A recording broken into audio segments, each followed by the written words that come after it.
తెనాలి బోస్ రోడ్డులోని షిరిడి సాయిబాబా మందిర్ నందు వైశాఖ పూర్ణిమ సందర్భంగా మూల విరాట్ సాయిబాబాకు 1,00,000 మల్లెల పూజాభిషేకాన్ని నిర్వహించారు.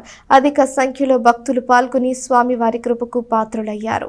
తెనాలిలోని బోస్ రోడ్లో గల శ్రీ షిరిడి సాయిబాబా మందిర్ నందు కొలువు తీరిన సాయిబాబా వారికి 1,00,000 మల్లెపూల పూజా కార్యక్రమాన్ని సేవా సమితి నిర్వహించింది. 10 మంది వేద పండితులు వేద మంత్రాల నడుమ 1,00,000 మల్లెల పూజాభిషేకాన్ని ఘనంగా నిర్వహించారు. వైశాఖ పూర్ణిమ సందర్భంగా సాయిబాబా వారికి విశేష పూజా కార్యక్రమాలు కూడా జరిగాయి. ఈ కార్యక్రమంలో అధిక సంఖ్యలో భక్తులు పాల్గొన్నారు. ఈ కార్యక్రమాన్ని ఎం బాలదుర్గా ప్రసాద్, ఎం రామారావు, పి కృష్ణకుమార్, ఏ కృష్ణప్రసాద్, ఎం వెంకటేశ్వరరావు, వి ద్వారకామయ్యి, షేక్ జానీలు పర్యవేక్షించారు.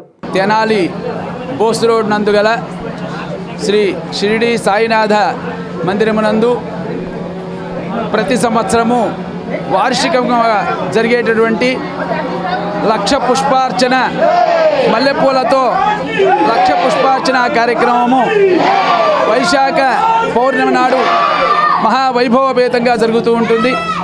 అదేవిధంగా ఈ సంవత్సరం కూడా మరి 10 మంది వేద పండితులతో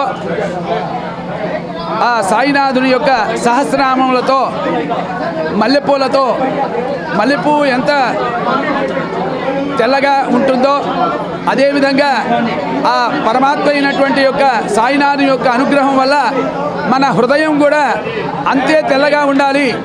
అటువంటి నిష్కల్షమైనటువంటి యొక్క హృదయములతో ఆయురారోగ్య ఐశ్వర్యములతో మరి సుఖశాంతులతో విరాజిల్లాలి. ఆ మల్లెపూ ఎంతటి సువాసన వెదజల్లుతుందో